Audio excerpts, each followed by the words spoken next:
Is there something that you've so far, based on your understanding of history, thought about how it's shaped how you think you're going to raise your child? Yeah. I've been thinking about this question a lot. Mhm.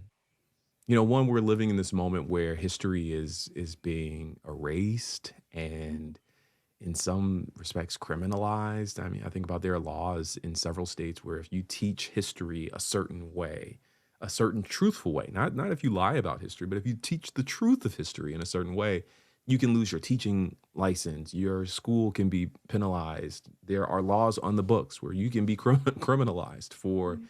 doing that. And so I've been thinking a lot about like what things will I teach him and what things do I feel like it's so important for him to know. So that's been on my mind a ton. And then of course, I'm thinking about the fact that, he was born.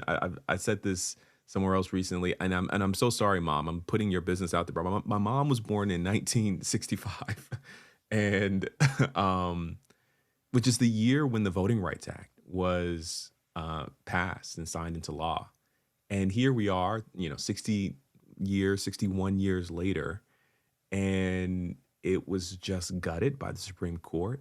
And so, like, in the span of her lifetime so far, and, the time between when she was born and when my son was born was like this, like, period where d- multiracial democracy specifically was uh, something to be protected and pursued in this country.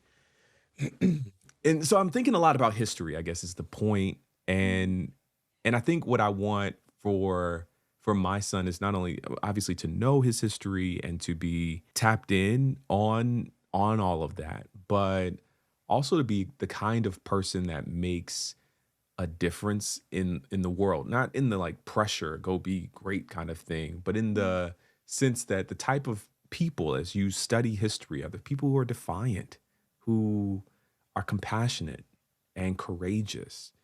All of my favorite historical figures had that quality of Mhm. being both courageous and compassionate, a person who could stand for the right, but also help those who are in need. And that's what I pray for him every day. And that's the thing that I pray over him and with him about. He can't speak English yet, but I Mhm. talk to him about that all the time.